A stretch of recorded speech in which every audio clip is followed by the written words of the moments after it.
fight? Yes, you must fight with tricks. And the only way that Israel can stand against our enemies is to be very, very creative. We always have to reinvent our war strategy. If we don't do it, we lose, because we are outnumbered by our enemies. So what the Israeli army did, we pretended to attack from the center of the Golans. Sorry, we pretended to attack from the center, and then we sent trucks, many trucks, to the northern side of the Golan Heights. And the trucks drove at nighttime with full beam lights, okay, like regular lights.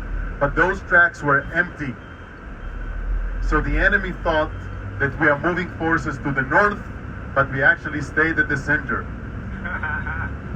And the Russians made 3 defense lines, one at the bottom, one in the middle, one at the top.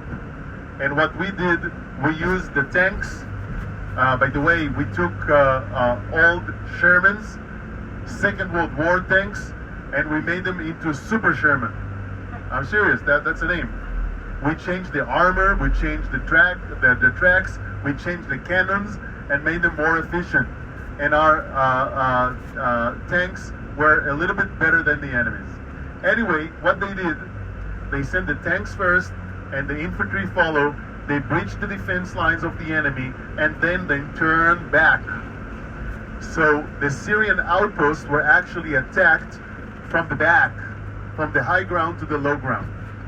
Also, they have a help from an Israeli guy, maybe you heard his name, Uzi,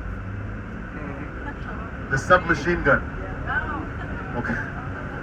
Our enemies are using the AK-47 assault rifle, which is an excellent weapon, but not very easy to handle in a small confined trenches. So the Uzi submachine gun was invented and made in Israel, served our soldiers on a better way when they had to fight in the bunkers.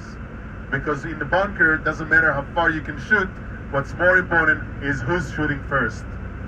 Okay? So the Uzi submachine gun was better. But probably the #1 hero of Israel of this war, he actually died 3 years before the war started, and I wouldn't mention his name. I'm sure you heard about him. He was #1 most famous spy of Israel ever. Yes, 008 Cohen. Eli Cohen. So we all allude to Eli Cohen. He was a Syrian Jew recruited by the Israeli intelligence, the Mossad, sent to Syria undercover.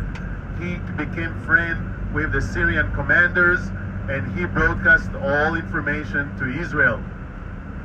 Eventually they caught him, they tortured him for more than a month. They offered him to become a double agent, and he refused, and they executed Eli Cohen in 1962 on the main square of Damascus. Okay, so we actually knew exactly where each one of the Syrian army bases and the Syrian bunkers. So this is how Israel conquered the Golan Heights. And I'll try to be quiet. Okay, sorry. Do you see the trees over here? That's natural vegetation of the Golan Heights. All of the Golan Heights used to be covered with beautiful oak trees, forests like this one, but all the trees were cut down by the locals. The only place you can see the trees is here, because that's used to be a Syrian ammunition base. So it used to be surrounded by walls. So that's the only reason you can see the oak trees over here. But all of the Golan Heights used to be covered with oak trees like this at the past. Those are very young.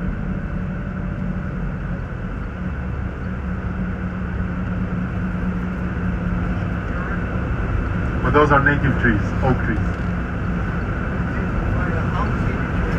Sorry? There's different theories about it. I think, okay, the most possible possibility, they brought civilians equipment from Russia, and they gave him a bite.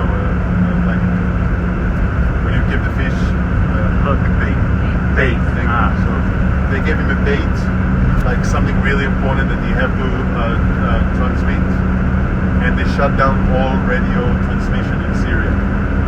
So he was transmitting about this date, which was false, and they knew about it, and he know that they know about it.